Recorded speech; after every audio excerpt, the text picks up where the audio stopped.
à emmener les élèves dans les ONG, ou bien dans les districts sanitaires, ou bien dans les cases de santé.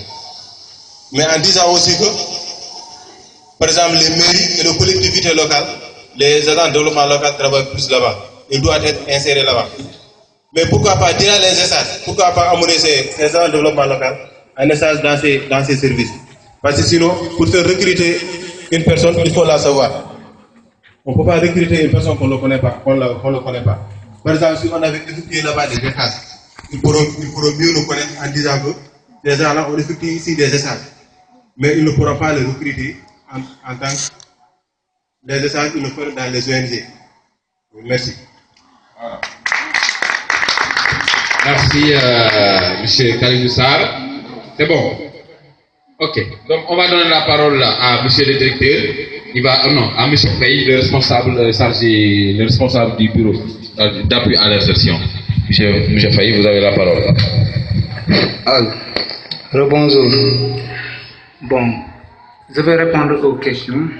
M. Khalidou Sarr. Bon, je n'ai jamais dit que vous devez faire stage ou travail à AMP ou bien chambre de métier ou chambre de commerce.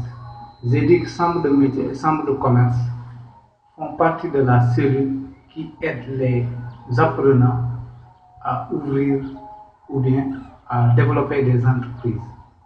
C'est eux qui les suivent, c'est eux qui les forment. Bon, concernant les stages dans les collectivités locales, le plus souvent, avant les stages, je contacte d'abord vos formateurs. Le plus souvent, c'est eux qui m'indiquent là il faut aller, ensuite je choisis là-bas. Ça se passe comme ça. Maintenant, je voudrais aussi que vous travaillez dans les collectivités locales, mais ce n'est pas aussi simple que ça. Les collectivités locales recrutent des agents de développement communautaire. Ce que vous pourriez faire, mais eux, ils disent qu'ils vont prendre les populations qui sont tout le temps dans les mairies et qui font politique avec eux et qui connaissent les localités et les personnes. C'est ça qu'ils nous ont dit lors d'un atelier. Ça a été très, très clair. On n'y peut rien du tout. Concernant l'employabilité ou bien qui en développement local, c'est-à-dire si le développement local peut créer des micro-entreprises, oui ou non. Je ne suis pas du côté de BIT, je suis du côté des élèves et de développement local, mais pour le BIT, pour eux, c'est compatibilité avec formation-emploi. Compatibilité, formation-emploi. C'est-à-dire, vous l'avez dit tout à l'heure, on avait donné des maîtrisards en droit, des boulangeries. Ils n'ont rien prouvé, ils n'ont rien fait. Ils sont tous allés en faillite. Eux, ils disent qu'ils ont vécu cette expérience partout. C'est pourquoi ils veulent maintenant que quand tu fais restauration, tu ouvres un restaurant ou tu travailles dans le domaine. Quand tu fais horticulture, tu travailles aussi dans le domaine des fermes et autres. Quand tu fais couture, même chose. Quand tu fais coiffure, même chose. C'est ça le problème. Maintenant, on ne va pas polémiquer avec le BIT. Le BIT, d'habitude, il n'acceptait pas de prendre ceux qui font apprentissage. Maintenant, il accepte de les financer. Peut-être avec le temps, si on continue à insister, ils vont accepter que le développement local fasse des projets, même si ce n'est pas des projets qui sont en relation directe avec le métier. Ok. Monsieur Ba, est-ce que la cellule évalue? Oui, la cellule évalue. Je pense qu'un jour, on était ensemble, quand Dieu donnait du BID, demander où se trouvent les élèves qu'on avait financés en poterie et qui ont disparu dans la nature parce que certains se sont mariés et ainsi de suite. On a tout fait pour les retrouver. Donc, on a une liste de tous les élèves qui sont passés par là, qui étaient tous là, qui ont été financés, qui sont en faillite. D'ailleurs, même dans le cadre de ce suivi, on a regroupé en GIE tous les promoteurs qui étaient en faillite. Il y en a qui on a posé des questions, ils ont dit que mon atelier a brûlé. Quelqu'un d'autre a dit que mon atelier, on m'a volé tout mon matériel, ainsi de suite. C'est mon mari qui est en train de payer les qui à la banque. On les a regroupés dans un GIE. On est en train de voir comment faire pour leur aider et les refinancer. Ok, je pense que c'était ça. Pour Abou Sall, bon, la certification, il faudra en parler avec le directeur ou bien le ministère, hein, je pense. Ok, concernant M. Mbo, vous avez parlé de financement groupé par métier. Bon, c'est une bonne idée. Bon, toujours est-il que lors des rapports annuels, on peut soumettre ces gens d'idées pour que la prochaine fois, le BID en tienne compte. Et voilà ce que j'avais à répondre par rapport aux questions. Merci, M. Faye. Maintenant, nous allons donner la parole à M. le directeur. Et si un des formateurs aussi a quelque chose à ajouter, bon, il se prépare après l'intervention du directeur. Oui, si vous avez quelque chose à ajouter, hein, allez-y, M. Fall. Oui. Je voulais juste éclaircir quelque chose concernant M. Sarr.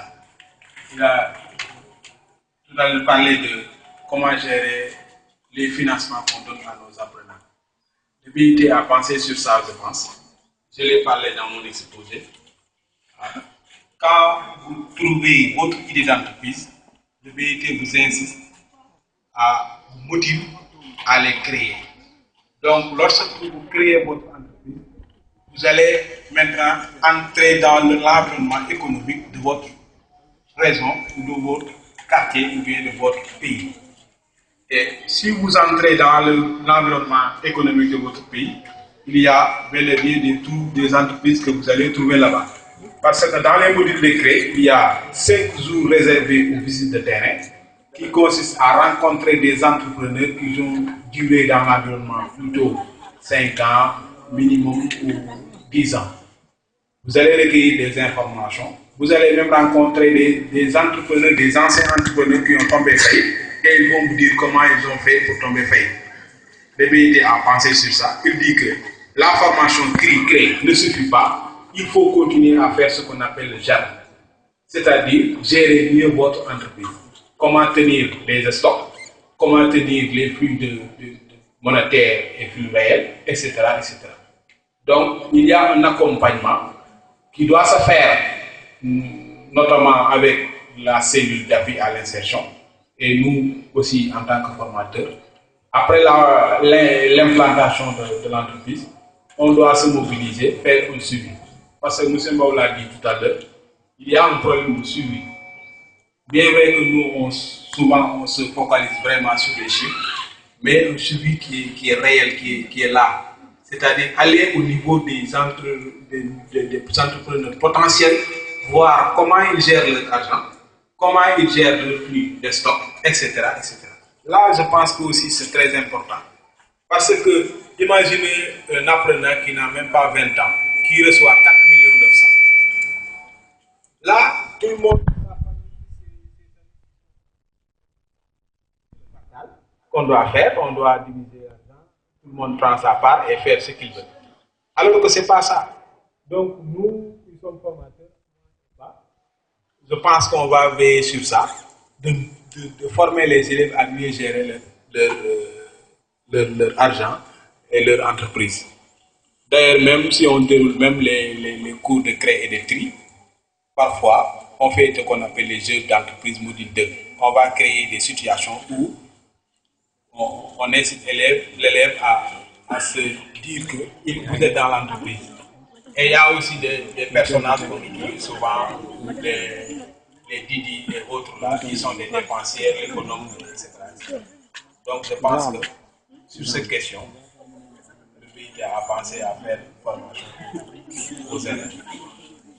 Faye aussi l'a dit tout à l'heure, ñi nga xamante ne nii dégguñu tubaab mënuñu bind tubaab BIT bàyyiwu leen dana ñëw ñu dañoo am sens pour bokk ci société participer à la croissance économique de ce pays. Comment? en les finançant. Parce que l'année dernière, monsieur le directeur, l'ex-directeur Aaron Ndiam a fait une formation ici pour les attester. Ils étaient au nombre de 7. Il y a d'abord 7 plans d'affaires qu'on a financés. Donc, je vais vous dire qu'il y a une section attestée pour FA. Formation, il vous dinañ leen former ci langue bi ngeen dégg moo xam saraxule nga dégg moo xam tukulóor nga dégg moo xam wolof nga dégg loo mënti dégg dinañ la ci former buñ la former ba pare dinañ la jox financement je pense que monsieur Maria peut m'en témoigner ses élèves en SA couture c'est le financement la ñuy xaar on a présenté le plan d'affaires et ils ont validé tout c'était pour 7 nombre le nombre c'était 7 plans d'affaires donc il y a 7 financements pour le créateur de Matam. D'ailleurs même, le greffe de Matam a battu le record sur les financements au niveau de tous les centres, à savoir le ZCO, ce qu'on appelle zone de concentration. De Saint-Louis jusqu'à Bakel, c'est Matam, le greffe de Matam qui a battu le record sur le financement des projets. Ça aussi, c'est une information que je voulais donner à mes élèves qui sont en section attestée. Merci, je vous remercie. Merci, M. Fall. Maintenant, avant de donner la parole à M. le directeur, parce que je pense qu'il est peut-être interpellé parce qu'on a parlé de la certification. Donc, on va donner la parole à Jitiam, formateur en TQG. Et il va intervenir et ensuite, on va donner la parole à M. le directeur. Merci, M. Samb. Bon, je voulais juste poser les questions. La cellule insertion et M. Ndao. Mais avant cette question, donc je tiens à remercier les conférenciers, en l'occurrence M. Fall et M. Ba, et aussi le président du gouvernement scolaire et son équipe. Et je dis chapeau à M. Samb, parce que depuis qu'il a été nommé à la tête de la cellule communication, il ne cesse de travailler transpirer pour réussir cette mission qui lui est confiée.